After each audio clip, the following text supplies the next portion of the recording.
नमस्कार श्रोते हो, साई भक्तिसार चॅनलमध्ये तुमचं सर्वांचं मी स्वागत करीत आहे।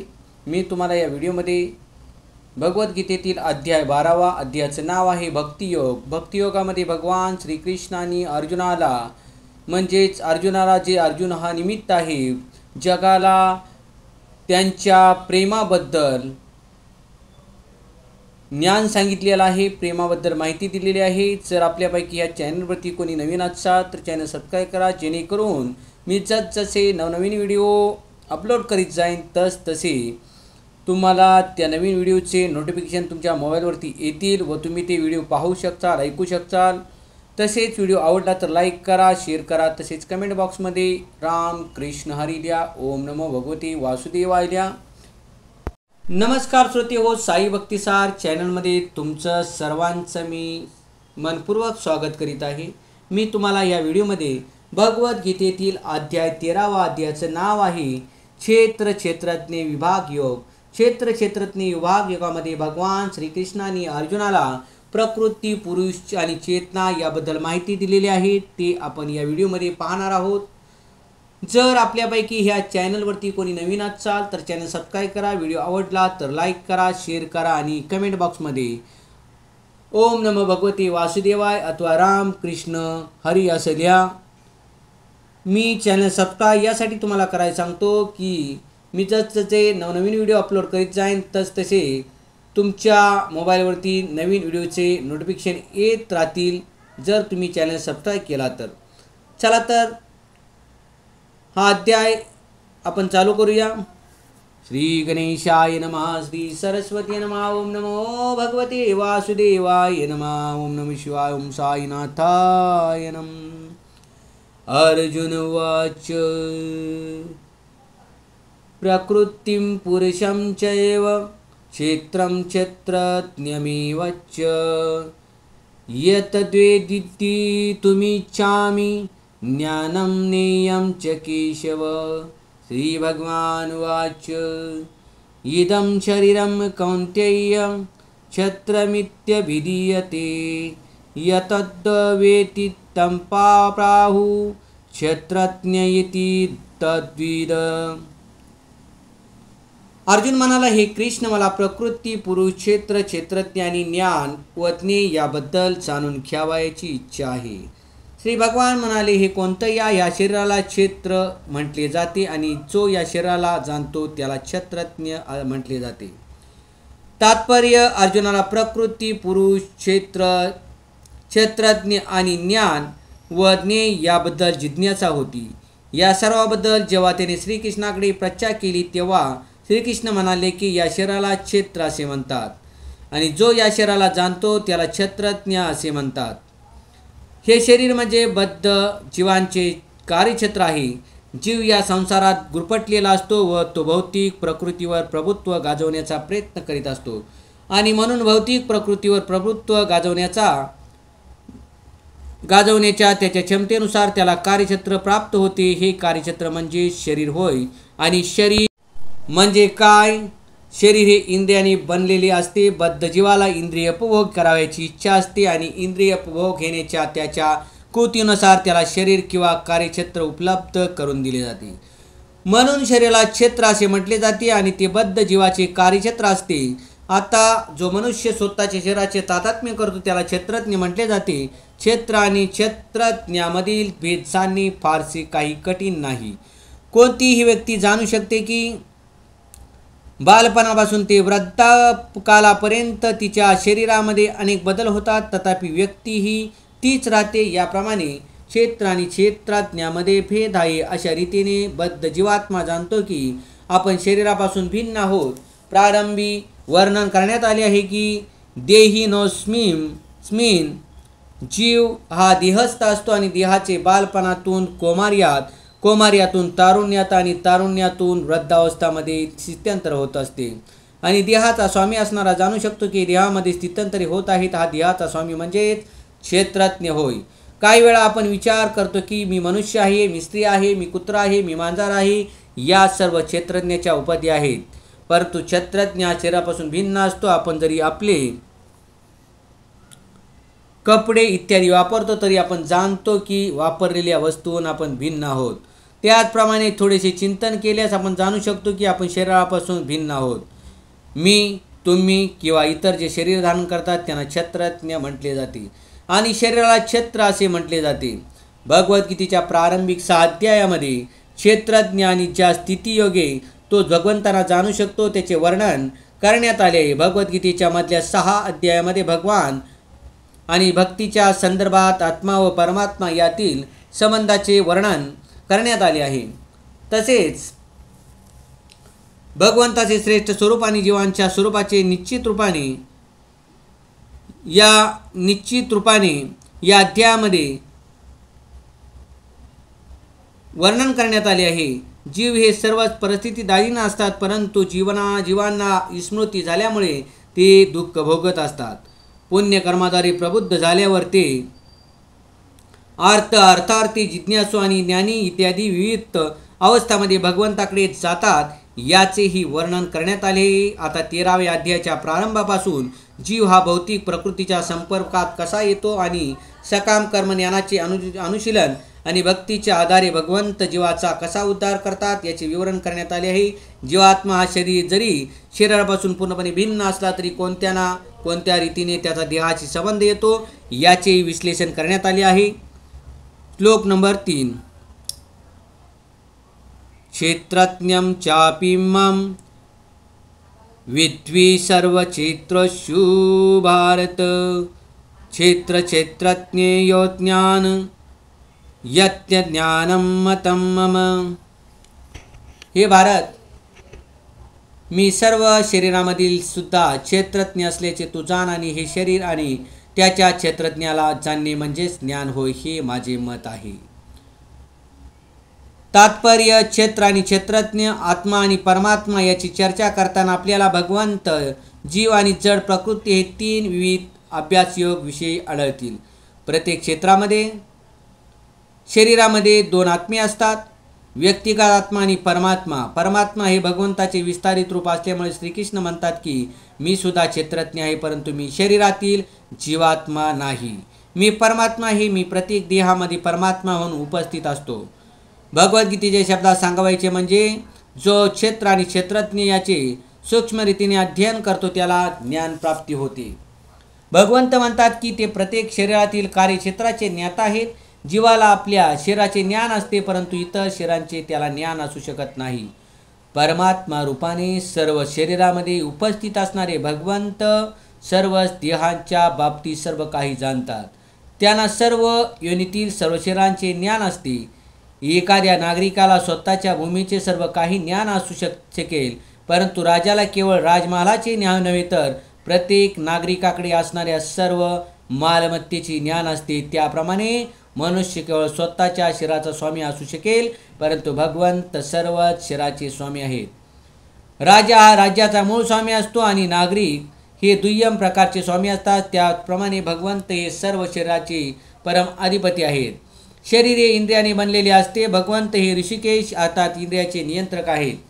ज्याप्रमाणे राजा हा राज्याचा मूळ नियंता असतो आणि नागरिक हे दुय्यम नियंते असतात, त्याचप्रमाणे भगवंत इंद्रियाचे मूळ नियंता आहेत. भगवंत म्हणतात की मी सुद्धा क्षेत्रज्ञ आहे, अर्थात भगवंत परम क्षेत्रज्ञ आहेत, तर जीव हा केवळ आपल्याच शरीराचा क्षेत्रज्ञ आहे. वेदामध्ये पुढील प्रमाणे म्हटले आहे: क्षेत्राणि शरीराणि बीजं चापि शुभाशुभे तानि वेत्ति स योगात्मा तत् क्षेत्रज्ञ उच्यते. या शरीराला क्षेत्र असे म्हणतात आणि शरीरामध्ये शरीराचा स्वामी व भगवंत वास करतात. भगवंत शरीर आणि शरीराचा स्वामी या दोघांनाही जाणतात, म्हणून त्यांना सर्व क्षेत्रांचा क्षेत्रज्ञ असे म्हणतात. क्षेत्रज्ञ आणि परमक्षेत्रज्ञ यातील भेद पुढील प्रमाणे सांगितला आहे. वेदानुसार शरीर, जीव आणि परमात्मा यांच्या स्वरूपाला पूर्णपणे जाणणे म्हणजे ज्ञान होय. श्रीकृष्णांचे असे मत आहे. जीव आणि परमात्मा यातील भेदाभेद म्हणजेच ज्ञान होय. ज्याला क्षेत्राचे आणि क्षेत्रज्ञाचे ज्ञान नसते तो परिपूर्ण ज्ञानी असू शकत नाही. मनुष्याने प्रकृती, पुरुष आणि ईश्वराचे स्वरूप जाणणे आवश्यक आहे. या तीन तत्वांचे स्वरूप जाणण्यामध्ये गोंधळून जाऊ नये. मनुष्याने चित्रकार, चित्र आणि चित्र काढण्याची कला याची सरमिसळ करून गोंधळून जाऊ नये. हे भौतिक जगत अर्थात कार्यक्षेत्र म्हणजे प्रकृती आहे आणि प्रकृतीचा भोगता म्हणजे जीव आहे आणि या दोहोपेक्षा श्रेष्ठ परमनियंत्रक पुरुषोत्तम भगवान आहेत.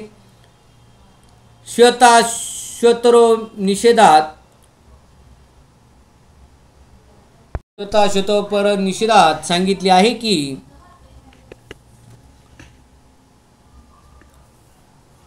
भोक्ता भोगम प्रेरितारं च मत्वा सर्वं प्रोक्तं त्रिविधिं ब्रह्मम यतत.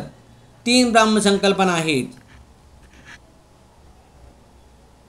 कार्यक्षेत्र म्हणून प्रकृती ब्रह्म आहे आणि भौतिक प्रकृतीवर नियंत्रण करण्याचा प्रयत्न करणारे जीव ही ब्रह्म आहेत आणि या दोघांचा नियंत्रकही ब्रह्मच आहे, परंतु तो वास्तविक नियंता आहे.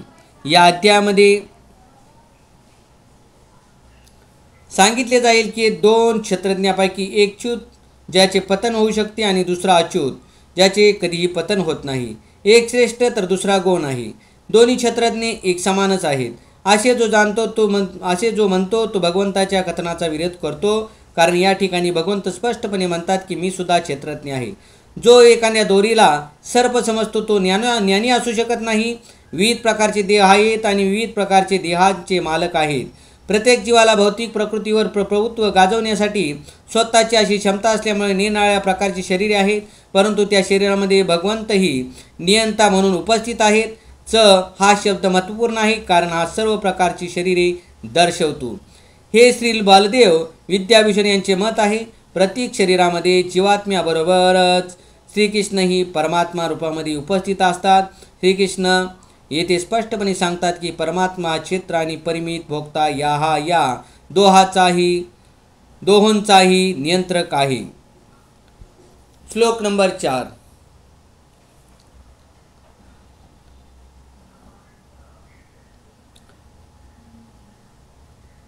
तत्क्षत्रम यच्च याद्यक यद्विकारी यतच्च यत सचयो यत्प्रभावाच्च तस्तमासेन मे शृणु. आता कृपया माझ्याकडून क्षेत्र आणि त्याचे स्वरूप या त्याच्यामध्ये कोणते बदल होतात, त्याची निर्मिती केव्हा होते, त्याचा ज्ञाता कोण आहे आणि क्षेत्रज्ञाचा काय प्रभाव आहे याचे संक्षिप्त वर्णन आहे. आता कृपया माझ्याकडून तात्पर्य भगवंत क्षेत्र आणि क्षेत्रज्ञ यांच्या स्वरूपाचे वर्णन करीत आहेत. या शरीराचे स्वरूप कार्य काय आहे, कोणत्या पदार्थापासून हा देह बनलेला आहे, कोणाच्या नियंत्रणाखाली हा देह क्रियाशील आहे, त्याच्यात बदल कसे घडून येतात, हे बदल कोठून येतात, त्याची कारणे कोणती, त्याचे प्रयोजन काय आहे, आत्म्याचे परम लक्ष्य काम काय आहे आणि जीवाचे वास्तविक रूप कसे आहे, या सर्व गोष्टीचे मनुष्याला ज्ञान असले पाहिजे. आत्मा आणि परमात्मा यांच्यातील भेद, त्याचा प्रभाव, त्याची शक्ती इत्यादीचे ज्ञान असणे आवश्यक आहे. मनुष्याने केवळ ही भगवद्गीता प्रत्यक्षपणे भगवंतांनी सांगितल्याप्रमाणे जाणून घेतली पाहिजे. असे केल्याने या सर्व गोष्टी स्पष्ट होतील. प्रत्येक देहातील भगवंत आणि जीव हे एकच आहेत अशी समजूत होणार नाही, याची मनुष्याने काळजी घ्यावी. भगवंत आणि जीव समानच आहेत असे समजणे म्हणजे शक्तिमान आणि शक्तिहीन यांना सारखे समजण्यासारखे आहे. श्लोक नंबर 5. ऋषिर्भिर्भव बहुधा गीतं चिन्चन्दोर्भिर्विविधे पृथक् ब्रह्मसूत्रपदैश्चैव हेतुमद्भिर्विनिश्चिते. क्षेत्राचे आणि क्षेत्रज्ञाचे हे ज्ञान विविध ऋषीने विविध वैदिक ग्रंथामध्ये वर्णित केले आहे. विशेष करून हे ज्ञान सर्व कारण परिणामासहित वेदांत सूत्रामध्ये सर्व तथ्यासहित प्रस्तुत करण्यात आले आहे. तात्पर्य या ज्ञानाचे वर्णन करण्यास भगवान श्रीकृष्ण हे सर्वश्रेष्ठ प्रमाण आहेत. तथापि विद्वान ज्ञानीजन आणि आदर्श अधिकारी व्यक्ती हे चालीरीतीप्रमाणे पूर्वाचार्याचे प्रमाण देतात वेदांताचे प्रमाण देऊन श्रीकृष्ण आत्मा आणि परमात्मा यांच्या द्वैत्याच्या विवादास्पद मुद्द्याचे वर्णन करीत आहेत. प्रथम ते सांगतात की विविध ऋषीच्या मते असे आहे. ऋषीबद्दल सांगायचे तर श्रीकृष्णाव्यतिरिक्त व्यासदेव हे एक महान ऋषी आहेत आणि वेदांत सूत्रामध्ये द्वंद्वाचे परिपूर्ण स्पष्टीकरण करण्यात आले आहे. आणि व्यासदेवाचे पिता पराशर मुनी हे सुद्धा एक महान ऋषी आहेत. ते आपल्या धर्मग्रंथामध्ये म्हणतात की अहम त्वम च तदान्ये, आपण, तुम्ही, मी आणि इतर सारे जीव जरी भौतिक देहामध्ये बद्ध असलो तरी दिव्यच आहोत. आपल्या कर्मानुसार आपण भौतिक प्रकृतीच्या त्रिगुणांनी प्रभावित झालो आहोत. म्हणून काही जण उन्नत अवस्थेत आहेत तर काही जण खालच्या अवस्थेत आहेत. अज्ञानामुळे अशा उच्च निम्न अवस्था अस्तित्वात असतात आणि असंख्य जीवाद्वारे त्या व्यक्त होतात. परंतु परमात्मा हा अच्युत त्रिगुणातीत आणि दिव्य आहे. त्याचप्रमाणे मूळ वेदामध्येही विशेष करून कठोपनिषदात आत्मा परमात्मा आणि शरीरातमधील भेद दर्शवण्यात आला आहे. अनेक महर्षींनी याचे विश्लेषण केलेले आहे आणि पराशर मुनींना यामध्ये प्रमुख मान्यता येते. छंदोमी हा शब्द विविध वैदिक ग्रंथ दर्शवतो. उदाहरणार्थ यजुर्वेदाचाच भाग असणाऱ्या तैत्तिरीय उपनिषदात प्रकृती, जीव आणि भगवान यांचे विवेचन करण्यात आले आहे. पूर्वी सांगितल्याप्रमाणे क्षेत्र जीवांचे एक कार्यक्षेत्र असते आणि क्षेत्रामध्ये आत्मा आणि परमात्मा हे दोन क्षेत्रज्ञ असतात. तैत्तिरीय उपनिषदात म्हटले आहे की ब्रह्म पुच्छम प्रति हा भगवंताच्या ब्रह्मपुच्छम प्रतिष्ठा भगवंताच्या शक्तीची एक प्रकट अवस्था अन्नमय नावाने जाणली जाते. हे जाणणे म्हणजेच परमसत्याच्या प्राकृतिक साक्षात्कार होय. नंतर परमसत्याची अन्नमयामध्ये अनुभूती झाल्यावर मनुष्य प्राणमय अर्थात प्राणशक्तीमध्ये परमसत्याचा साक्षात्कार करू शकतो. ज्ञानमय स्तरामध्ये अनुभूतीचा स्तर प्राणशक्तीपासून ते चिंतन, संवेदन आणि संकल्पापर्यंत उन्नत होतो. त्यानंतर ब्रह्मसाक्षात्कार होतो व त्याला विज्ञानमय असे म्हटले जाते. आणि त्या साक्षात्कारामध्ये जीवा कळून येते की आपण आपल्या मन आणि प्राणापासून भिन्न आहोत. त्यानंतरची व परमोच्च अवस्था म्हणजे आनंदमय. याप्रमाणे ब्रह्म साक्षात्काराच्या ब्रह्म प्रत्यम या 5 अवस्था आहेत. या 5 पैकी प्रथम 3 अन्नमय, प्राणमय आणि ज्ञानमय या अवस्थांचा संबंध जीवाच्या क्षेत्राशी येतो. सर्व क्षेत्राच्या पलीकडे परमेश्वर असतात आणि त्यांना आनंदमय असे म्हटले जाते. वेदांत सूत्रातील भगवंताचे वर्णन आनंदमय अभ्यासात कसे करण्यात आले आहे. या दिव्य आनंदाचा अनुभव घेण्याकरता ते स्वतःचा विज्ञानमय, प्राणमय, ज्ञानमय आणि अन्नमय यामध्ये विस्तार करतात. क्षेत्रामध्ये जीवाला भोगताच समजले जाते आणि आनंदमय हे त्याच्यापासून भिन्न असते. याचा अर्थ असा आहे की जर जीवाने आनंदमयामध्ये संलग्न होऊन आनंद प्राप्त केला तरच जीव पूर्णत्व प्राप्त करतो. हेच भगवंताचे परम क्षेत्रज्ञ म्हणून जीवाचे गौण क्षेत्रज्ञ आणि क्षेत्र याचे वास्तविक स्वरूप आहे. वेदांत सूत्रे किंवा ब्रह्मसूत्रामध्ये या सत्याचे अधिक विश्लेषण मनुष्याला प्राप्त होऊ शकते. या ठिकाणी उल्लेख केला आहे की कारण परिणामानुसार ब्रह्मसूत्राची सुंदर रीतीने याचना करण्यात आली आहे. यापैकी काही सूत्रे पुढील प्रमाणे आहेत. न वियत श्रुते, नात्मा श्रुते, न वियत श्रुते, न वियत श्रुते, नात्मा श्रुते आणि परातुच्युते त्रच्युते. प्रथम सूत्रामध्ये क्षेत्र, दुसऱ्यामध्ये जीव आणि तिसऱ्यामध्ये सर्व जीवांचे परम आश्रयस्थान भगवान यांचे वर्णन करण्यात आले आहे. पुंडलिकावृत श्री ज्ञानदेव तुकाराम पंढरीनाथ महाराज के, गोपाल कृष्ण महाराज के, सांबजोर महादेव कैलासपति. ओम नमो भगवते वासुदेवाय नमः. ओम नमः शिवाय. ओम साईनाथाय नमः.